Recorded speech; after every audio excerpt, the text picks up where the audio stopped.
everyone, welcome to your own channel. My name is Nidhi and today I am going to start a new series for DSSSB जिसके अंदर हम English start करने जा रहे हैं क्योंकि इंग्लिश और मैथ्स ही ऐसा सब्जेक्ट है जिसमें बच्चों को सबसे ज़्यादा प्रॉब्लम आती है और यही दो सब्जेक्ट्स हैं जो आपका जो स्कोर है उसको इंक्रीज़ कर सकती हैं। सबसे ज़्यादा डिफ़िकल्टी भी इसी में होती है और जो सबसे ज़्यादा स्कोरिंग सब्जेक्ट्स हैं वो भी यही हैं। ठीक है, तो इन दो सब्जेक्ट्स पर ही हम अपनी कमांड बनाएंगे। जो DSSSB के सारे एग्जाम्स है, चाहे TGT, PGT या PRT, जो भी आपका कोई भी एग्जाम है किसी भी सब्जेक्ट के लिए, तो जो फर्स्ट पोर्शन है वो सबके लिए सेम ही आता है। तो फर्स्ट पोर्शन को हम स्ट्रॉन्ग लेकर चलेंगे। सेकंड जो आपका पोर्शन है उसके लिए भी हम ट्राई करेंगे कि कुछ जैसे PRT है उसके लिए करेंगे या फिर कुछ सब्जेक्ट्स हैं, पर्टिकुलर सब्जेक्ट्स हैं, उनको हम कवर करेंगे। तो सबसे पहले फर्स्ट जो कॉमन पोर्शन है हमें उसको स्ट्रॉन्ग बनाना है, उस पर हमें हमारी कमांड बनानी है। ठीक है, तो चलिए शुरू करते हैं। इस सीरीज में हम अपना जो डेली 25 क्वेश्चंस को प्रैक्टिस करेंगे, जिसमें आपको 25 क्वेश्चंस के अंदर ही सारे जितने भी रूल्स हैं सारे चैप्टर्स के वो सारे मैं कवर करा दूंगी। एक बार नहीं, बहुत बार आपके रिपीट हो जाएंगे ताकि आपको वो माइंड में फिट हो जाए। तो जितने भी आपके चैप्टर्स हैं वो कंप्लीट होंगे और सेकंड थिंग जो आपके प्रीवियस ईयर क्वेश्चंस है वो इसके अंदर होंगे और थर्ड थिंग है जो आपके प्रैक्टिस टेस्ट है उसको उसके इस वे में आप लेकर जा सकते हो। ठीक है, मतलब जिन बच्चों को जिनकी तैयारी है, जिनको इंग्लिश आती है, वो इसको एज अ टेस्ट दें। मुझसे पहले उनके आंसर्स आने चाहिए और जिनको अभी नहीं, जिन्होंने स्टार्ट भी नहीं किया है, वो एक एक रूल को ध्यान से सुने, उनको लिखें और उसको रिवाइज करें। आई अश्योर यू कि जो आपका इंग्लिश है, इंग्लिश वाला सब्जेक्ट, इंग्लिश वाला जो पोर्शन है आपका फर्स्ट पार्ट में, वो बहुत ही अच्छा हो जाएगा और गारंटी है इस चीज़ की, जो आपके 20 में से मार्क्स है आप बहुत अच्छा स्कोर करोगे। ठीक है, तो चलिए शुरू करते हैं हमारे फर्स्ट क्वेश्चन से। स्क्रीन पे मैं आपका जो क्वेश्चन है लगा देती हूँ। सबसे पहले आप कोशिश करना कि मुझसे पहले आपके आंसर आए। ठीक है, चलिए शुरू करते हैं। फर्स्ट क्वेश्चन है हमारा, आप देख सकते हो, in the valley of Kadisha where the mighty river flow to little streams met. अब इसके अंदर आपको चार ऑप्शंस दिए हैं, ABCD। कौन से ऑप्शन में एरर्स हैं ये आपको फाइंड आउट करना है। एक चीज और मैं आपको बता दूं, जो आपका वोकेबलरी वाला पार्ट है वो मैं इन 25 क्वेश्चंस के अंदर इंक्लूड नहीं कर रही हूँ। इसमें हम मोस्टली एरर्स करेंगे। जो वोकेबलरी का जो पार्ट है वो हम अलग से नेक्स्ट जो वीडियो है, डेली आपकी जो इंग्लिश की 2 क्लासेस लगेंगी जिसके अंदर हम एक ये एरर्स वाला पोर्शन करेंगे। एक के अंदर हमारी जितनों वन वर्ड सब्स्टिट्यूशन है या फिर आपके सिनोनियम्स है, एंटोनियम्स है, वो सारे उसमें कवर करेंगे, मतलब वोकेबलरी पार्ट। ठीक है, चलिए, तो इसका आंसर आप आई थिंक आपको पता लग गया होगा अब तक तो क्या है। In the valley of Kadisha where the mighty river flow to little streams met. तो इस क्वेश्चन में देखिए, आप ध्यान से अगर आप देखोगे तो यहाँ पर है मेट। ठीक है, आपको पता होगा वर्ब्स की जो फॉर्म्स है, फर्स्ट, सेकंड, थर्ड फॉर्म, ये सारी फॉर्म्स आपको पता होगी। तो अब यहाँ पे मेट वर्ड देखते ही आपको अंदाजा होना चाहिए कि ये पास्ट की बात हो रही है। ठीक है, अगर ये पास्ट की बात हो रही है तो वर्ब तो यहाँ पे फ्लो भी है ना, बहना भी तो क्या है, एक वर्ब है, तो फ्लो भी पास्ट में होनी चाहिए, राइट। या तो दोनों प्रेजेंट में होनी चाहिए या दोनों पास्ट में होनी चाहिए, राइट। तो जो आपकी जो रिवर है वो बहती है तो वहां पे 2 स्ट्रीम्स मिलती हैं आपस में। ठीक है, मेट करती हैं, वो अभी मिल नहीं रही हैं, वो मेट करती हैं, वहां पे मिलती हैं जिस जगह पर, तो वो क्या है, आपका पास्ट में जा रहा है सेंटेंस। तो यहाँ पे जो फ्लो है, ये फ्लो भी आपका पास्ट में जाना चाहिए। तो फ्लो की जगह जो आपका है क्या आना चाहिए यहाँ पे, ये आपकी करेक्शन हो जाएगी। क्या आना चाहिए यहाँ पे, फ्लोड। ठीक है, क्या आना चाहिए, फ्लोड। तो ये आपका एरर, मतलब जो बी ऑप्शन है वो आपका बिल्कुल सही है। तो फर्स्ट का आंसर हो गया बी, फ्लो की जगह क्या आएगा, फ्लोड। नेक्स्ट है, नेक्स्ट क्वेश्चन पे चलेंगे। The aeroplane not only crashes but also caught fire. ठीक है, जो एरोप्लेन है वो क्रैश ही नहीं हुआ बल्कि उसने आग भी पकड़ ली, बट ऑल्सो कॉट फायर। इस क्वेश्चन में देखिए, मतलब उसी से मिलता जुलता है, अगर आप ध्यान दोगे तो आपको पता लग जाएगा। ध्यान से देखो, ये क्वेश्चन भी क्या है, पास्ट में है। उसने, जो आपका एरोप्लेन था, उसने आग भी पकड़ ली थी, कॉट फायर, ये सेंटेंस भी पास्ट में है। तो यहाँ पे जो क्रैशेस है ये तो आपका क्या है, प्रेजेंट में है। देखो, आपको फॉर्म्स ऑफ वर्ब पता है ना, आपकी कौन सी वो फॉर्म्स ऑफ वर्ब होती है, आपकी 5 होती हैं। ठीक है, यहाँ पे मैं लिख रही हूँ 5 होती हैं। कौन सी, जो फर्स्ट होती है वो तो आपकी क्या हो जाती है, प्रेजेंट वाली हो जाती है, राइट। और जो सेकेंड और थर्ड है ये आपकी पास्ट वाली हो जाती है। और जो फोर्थ वाली है वो क्या होती है, ING फॉर्म होती है। और जो फिफ्थ है वो होती है S और ES वाली। मतलब यहाँ पे fifth form of verb use हुई है, लेकिन यहाँ पे क्या है, आपकी जो पास्ट फॉर्म है ना, पास्ट फॉर्म यूज हुई है। तो यहीं पे करेक्शन होगी, जो क्रैशेस है यहाँ पे फिफ्थ फॉर्म नहीं आएगी, यहाँ पे वर्ब की सेकेंड फॉर्म आएगी। वर्ब की सेकेंड फॉर्म क्या हो जाएगी, क्रैशेस का क्या हो जाएगा, क्रैश्ड हो जाएगा। तो जो आपका आंसर है यहाँ पर आ जाएगा crashed. This is your answer. ठीक है, तो आपका जो ऑप्शन बी है वही इसमें एरर है। ठीक है, तो क्रैशेस की जगह क्या आएगा, हमारा क्रैश आएगा। क्यों आएगा, क्योंकि ये क्या है, पास्ट में है ये सेंटेंसेस। अब आपके 2 सेंटेंसेस ऐसे हो चुके हैं एरर्स, अब अगला इसी से मिलता जुलता है, वो आप खुद करोगे। ये देखो, they not only came late but also caught fire. इसमें थोड़ा सा 1 मिनट, यहाँ पे थोड़ी सी करेक्शन है, मैं इसको करेक्ट कर देती हूँ।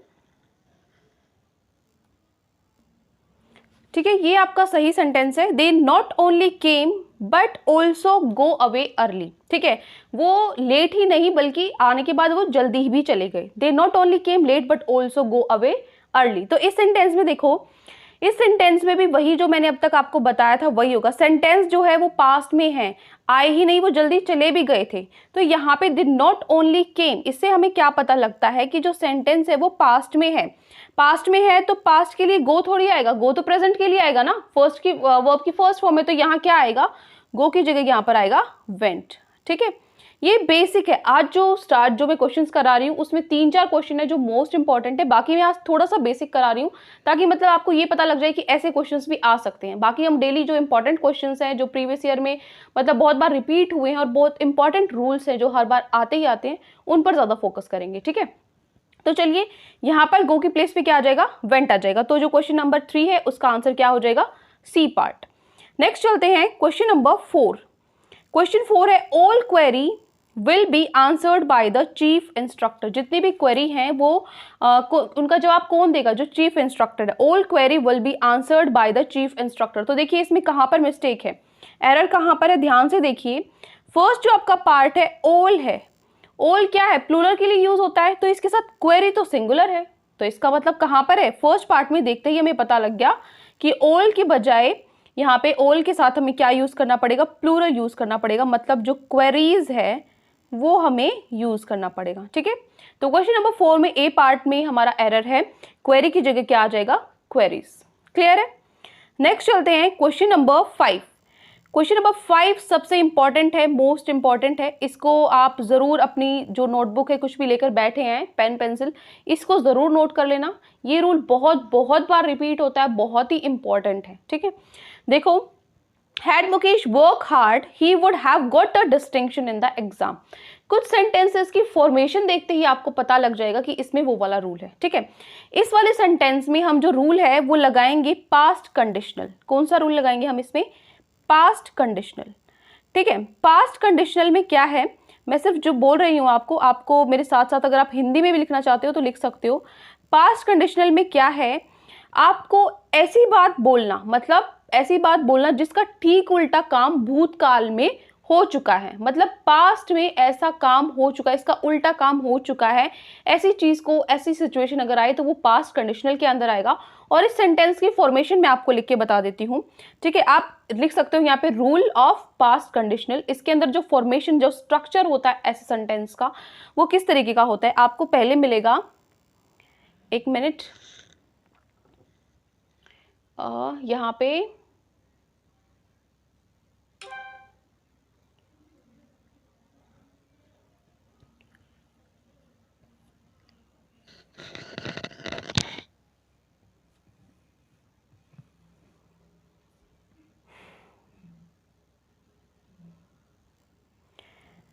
देखो, ऐसे जो आपके स्ट्रक्चर हैं, इस तरह की जो सेंटेंस है उनका जो फॉर्मेशन है वो आपको इस तरीके से मिलेगा। इफ प्लस पास्ट परफेक्ट होना चाहिए। ठीक है, पास्ट परफेक्ट। ठीक है, उसके बाद comma subject plus would have plus में वर्ब की थर्ड फॉर्म। ये जो फॉर्मेशन है ये आपको याद होनी चाहिए। ठीक है, इफ के बाद पास्ट परफेक्ट हो, कोमा सब्जेक्ट हो, वुड हैव हो और वर्ब की थर्ड फॉर्म हो। ठीक है, तो ये वाला रूल लगाना है। या फिर इफ की जगह अगर इसी सेंटेंस को मैं इस तरीके से भी लिख सकती हूँ, had plus subject plus verb की थर्ड फॉर्म। पीछे सेम होना चाहिए, क्या, सब्जेक्ट। ठीक है, वुड हैव को मैं इस तरीके से लिख रही हूँ, WH, वुड हैव और वर्ब की थर्ड फॉर्म।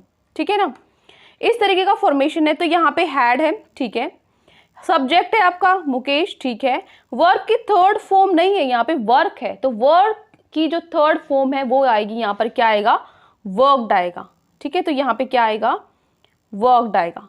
तो ये इंपॉर्टेंट है, क्लियर है, ये बहुत इंपॉर्टेंट है, इसको नोट कर लेना। हैड प्लस में सब्जेक्ट प्लस में वर्ब की थर्ड फॉर्म, कोमा जो पीछे का जो आपका फॉर्मेशन है वो किस तरीके का आएगा, सब्जेक्ट हो, वुड हैव प्लस में वर्ब की थर्ड फॉर्म, क्लियर है। तो इस सेंटेंस में देखो यहाँ पर क्या है, हैड सब्जेक्ट वर्ब की थर्ड फॉर्म और बाद में क्या है, सब्जेक्ट वुड हैव और उसके बाद क्या आ जाएगा आपका, वर्ब की थर्ड फॉर्म, क्लियर है ना। तो यहाँ पे वर्क की जगह क्या आएगा, वर्कड आएगा, ठीक है। तो फिफ्थ का आपका ए पार्ट में आ जाएगा, क्लियर है। नेक्स्ट चलते हैं क्वेश्चन नंबर 6। क्वेश्चन नंबर 6 है the beggar thanks him a lot for the help. जो बेगर है, बेगर ने बहुत थैंक यू कहा, the beggar thanks him a lot for the help. इस क्वेश्चन में अगर आप देखते हो, ध्यान से देखो, पहले खुद करने का कोशिश करनी चाहिए हमेशा। तो यहाँ पे थैंक्स पे ध्यान जा रहा है, द बेगर थैंक्स, तो यहाँ पे क्या थैंक्स आना चाहिए, जो हेल्प है वो हो चुकी है, उसने उसकी हेल्प कर दी है, ठीक है। तो ये पास्ट में चला जाएगा इस sentence, the beggar thanked him a lot for the help, उसकी जो हेल्प है उसके लिए उसने बहुत ही थैंक यू किया था, ठीक है। थैंक्ड आएगा यहाँ पर। ये वाले क्वेश्चंस तो इजी हैं, ये तो आपको हो जाने चाहिए, मतलब देखते ही इन क्वेश्चंस में कोई भी डिफिकल्टी नहीं आनी चाहिए, ठीक है।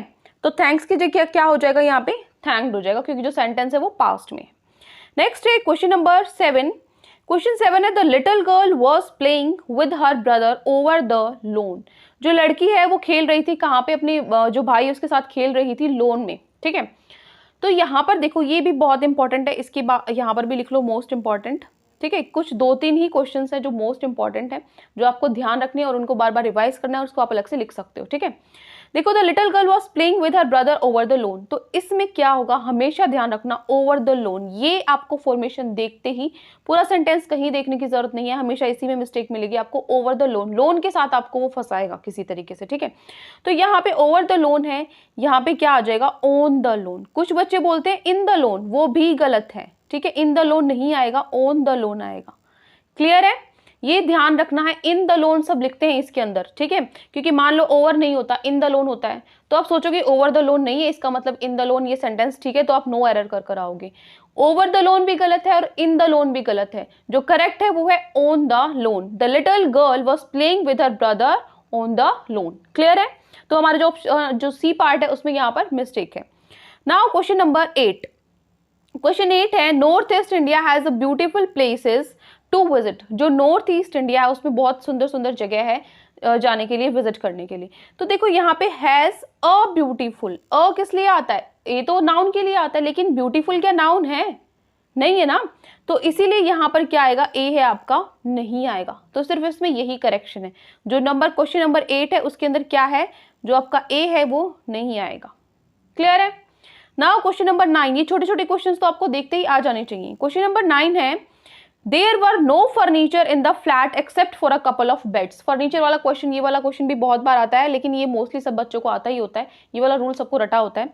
देयर वर नो फर्नीचर, तो यहाँ पे क्या आएगा, जो फर्नीचर है उसके साथ हम इसको सिंगुलर में ही लेकर चलते हैं, तो यहाँ पर वर नहीं आएगा, क्या आ जाएगा, यहाँ पे वाज आएगा, ठीक है। हमेशा ध्यान रखना इसको, देयर वाज नो फर्नीचर। जो फर्नीचर है उसी के अंदर इंक्लूड, फर्नीचर अपने आप में ही प्लूरल भी है सिंगुलर भी है, फर्नीचर्स भी नहीं आएगा, ठीक है ना। फर्नीचर हमेशा इसी फॉर्म में रहता है, सिंगुलर फॉर्म में रहता है, और इसके साथ क्या आएगा, वॉज आएगा। There was no furniture in the flat except for a couple of beds, clear है। नेक्स्ट है क्वेश्चन नंबर 10। क्वेश्चन 10 है maintaining a healthy body and engaging in activities according to a time tables will give you the feeling that you have enough time to do everything. इसमें बताइए, थोड़ा सा बड़ा sentence है, बड़ा sentence देख के डरना नहीं है, जो आपकी मिस्टेक्स है बहुत ही सिंपल ही मिलेंगी इसमें भी। देखो ध्यान से, मेंटेनिंग अ हेल्दी बॉडी, इसमें तो कोई दिक्कत नहीं है, maintaining a healthy body and engaging, ठीक है, ये भी सही है, सेम जो आपका टेंस है सेम चल रहा है formation. In activities according to time tables, देखो टाइम टेबल्स है, टाइम टेबल होता है ना, हमेशा आप ये तो नहीं बोलते मैंने अपनी पढ़ाई के लिए टाइम टेबल्स बनाए हैं, एक ही टाइम टेबल तो फॉलो करते होगे ना, आप ये बहुत सारे बनाते हो, तो सीधा सीधा यही मिस्टेक है।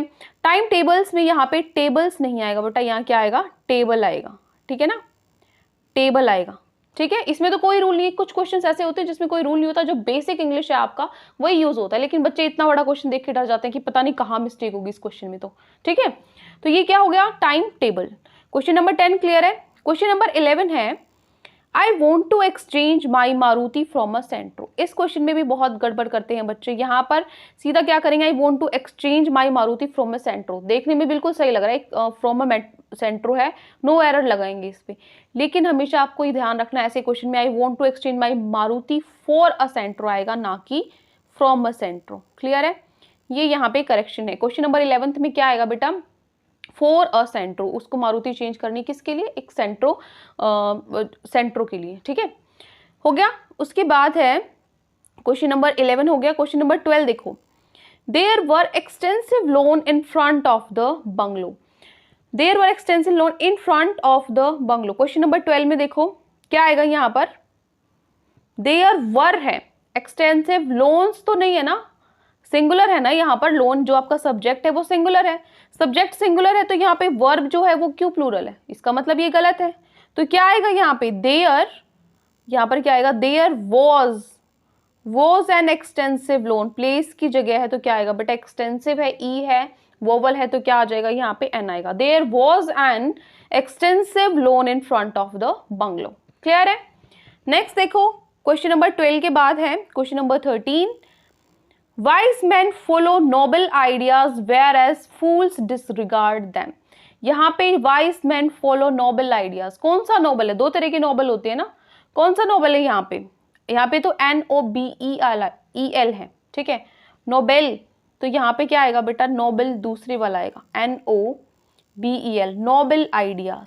ठीक है ना, noble ideas, whereas nobles मतलब नैतिक, इस तरीके नैतिक जो होते हैं। ठीक है, पर्टिकुलर वर्ड एग्जैक्ट हिंदी में नोबल आप समझते हो ना क्या होता है, कि नोबल मैन भी होता है, नोबल आइडियाज हो गए। ठीक है, तो यहाँ पे क्या हो गया, wise man follow noble ideas whereas fools disregard them. जो ऐसे इसकी मैं एक अलग से सेपरेट वीडियो बनाऊंगी जिसमें आपको किस में कंफ्यूज किया जाता है, दो वर्ड्स में कंफ्यूज किया जाता है जो बोलने में सिमिलर होते हैं लेकिन जिनका मीनिंग अलग अलग होता है, ये हम उसमें कंप्लीट करेंगे, इसलिए यहाँ पे मैं डिटेल में नहीं बता रही। ऐसे बहुत सारे वर्ड्स हैं, सारों को कंप्लीट करेंगे। ठीक है, जो एग्जाम में आते हैं सिर्फ उतने ही हमें करने हैं। तो 13 हो गया। क्वेश्चन नंबर 14 देखो, the naval officers successfully fought the pirates who had looted and plundered for many years. इस क्वेश्चन को देख के भी डर जाते हैं क्योंकि जो इसकी सेंटेंस फॉर्मेशन है वो थोड़ी सी डिफिकल्ट लगती है, बट जो क्वेश्चन में आप फटाफट से जो फर्स्ट ही पार्ट देखते हो उसी में क्या है आपका एरर है। यहाँ पे नेवल नहीं आएगा बेटा, नेवल ऑफिसर्स आएगा। ठीक है, NAVAL होता है। ठीक है, naval officers successfully fought the pirates. Clear है, कभी कभी स्पेलिंग्स भी ध्यान से देख लिया करो। हो गया question number 14। Now question number 15, he acted not as per my advice but somebody else.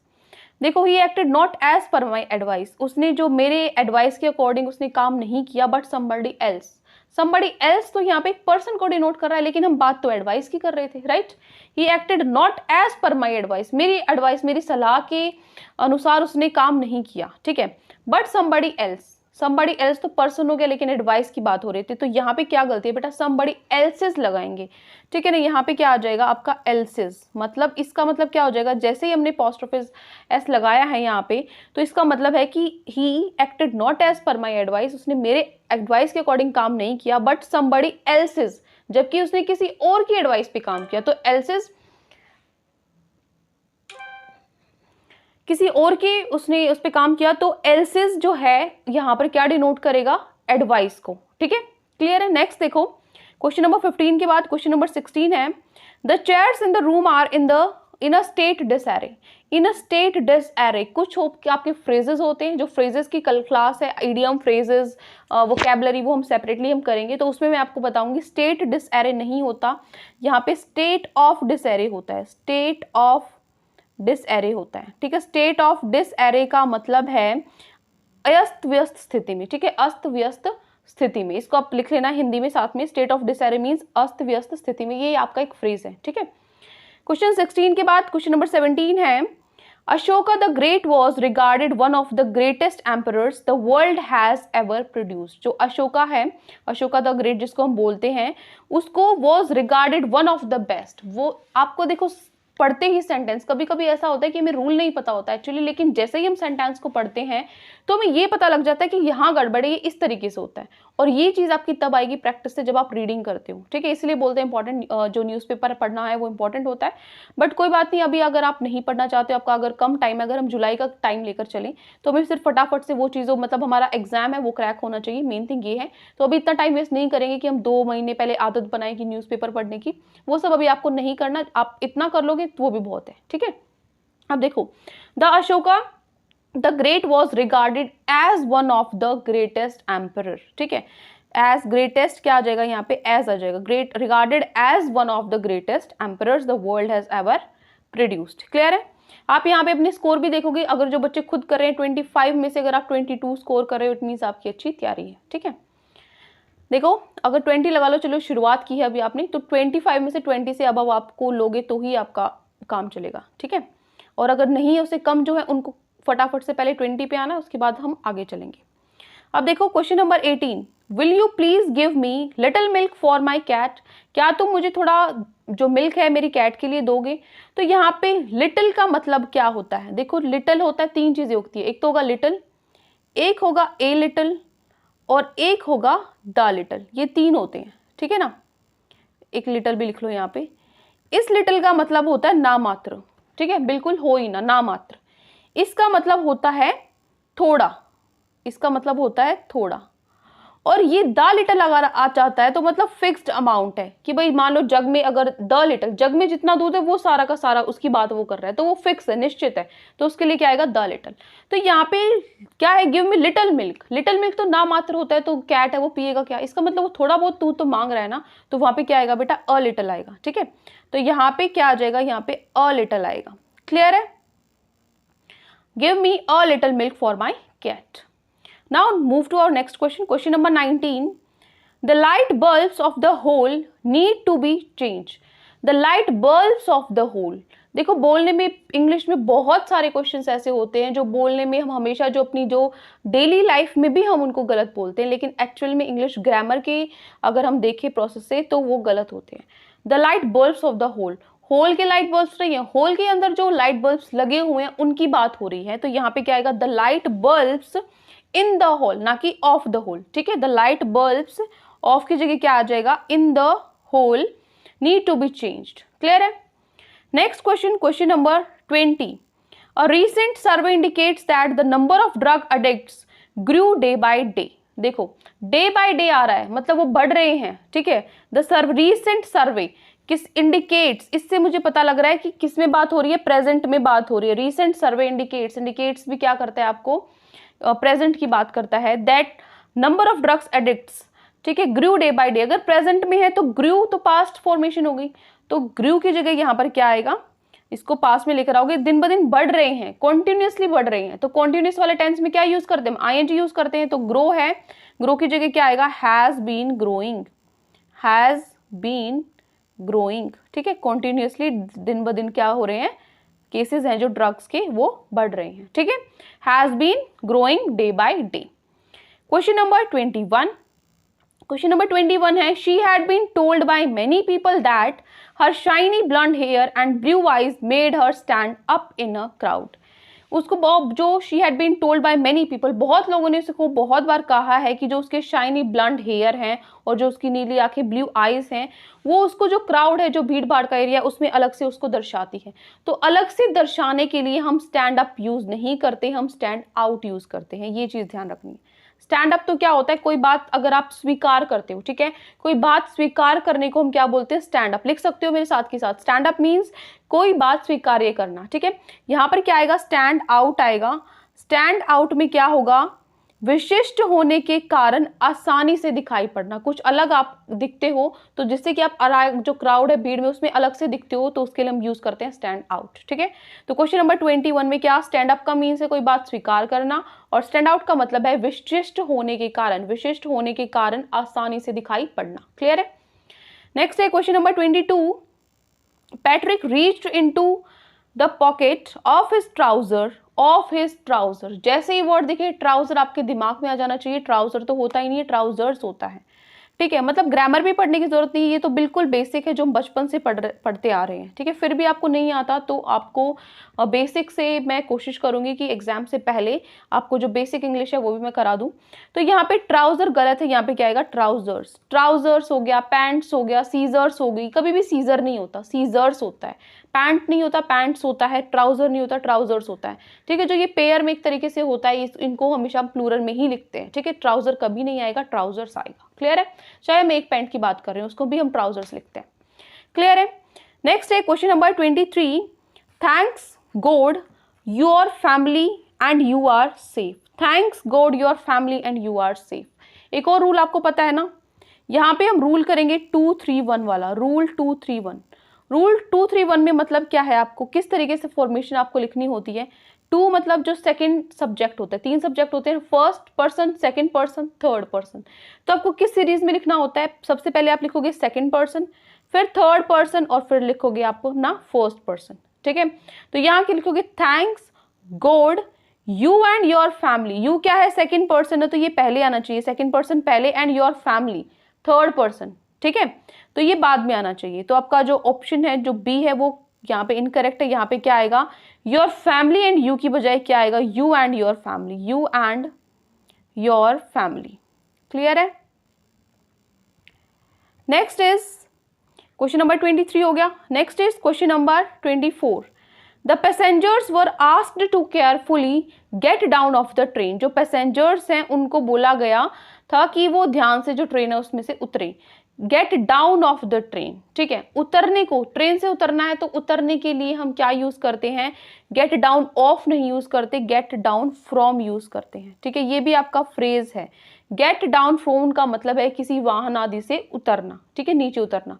Get down from अलग से फ्रेजेस में आप लिख सकते हो इसको। गेट डाउन फ्रॉम मीन्स क्या होता है, किसी वाहन आदि से नीचे उतरना। क्लियर है। क्वेश्चन नंबर 24 के बाद है question number 25, unless you receive the money order you will not be able to pay your rent. देखो ये जो आपका क्वेश्चन है इसमें भी इंपॉर्टेंट है, अनलेस अंटिल वाले क्वेश्चन में कराऊंगी, लेकिन अगले जो आपके जैसे इसमें तो इस वाले पार्ट में अगर आप देखोगे unless you receive the money order, यहाँ तक बिल्कुल ठीक है। You will not be able to pay your rent, जब तक तुम जो मनी ऑर्डर है वो नहीं रिसीव करते हो, मिलता है तब तक तुम्हें तुम्हारा जो रेंट है, you will not be able to pay your rent, तुम्हारा जो रेंट है वो तुम नहीं पे कर पाओगे। ठीक है, तो ये सेंटेंस यहाँ पे, इस सेंटेंस में कोई एरर नहीं है, नो एरर है। लेकिन बहुत नंबर ऑफ टाइम्स ये क्वेश्चन आता है अनलेस अंटिल वाला, इसके बहुत सारे एरर्स आते हैं, तो इसमें नहीं है। लेकिन जो अगले क्वेश्चन है उसमें मैं आपको बताऊंगी किस तरीके से इसके बेस्ड आपके क्वेश्चंस आएंगे। ठीक है, वो आप साथ के साथ रूल्स लिख सकते हो। तो आज का आपके जो 25 क्वेश्चंस है वो हमने कंप्लीट कर लिए। अगर जैसा भी आपको लगे कि मैं थोड़ा सा जल्दी पढ़ा रही हूँ या थोड़ा स्लो पढ़ा रही हूँ, या फिर जो क्वेश्चंस है बहुत ईजी है, डिफिकल्ट है, जैसा भी आपको लगे वो आप मुझे कमेंट सेक्शन में ज़रूर बताना। उसके अकॉर्डिंग हम अपना जो जिस तरीके से मुझे भी पता लगेगा कि जो बच्चा है वो कहाँ पर है और किस तरीके का हमें इंक्रीमेंट करना है। ठीक है, तो ये 25 क्वेश्चंस आई होप आपको अच्छे से समझ में आ गए हैं। किसी भी क्वेश्चन में किसी भी तरह का डाउट है तो आप मुझसे पूछ सकते हैं, और अगर आपको वीडियो अच्छी लगे तो चैनल को सब्सक्राइब कर सकते हैं और वीडियो को लाइक कर सकते हैं। आज के लिए इतना ही, thank you and have a great day.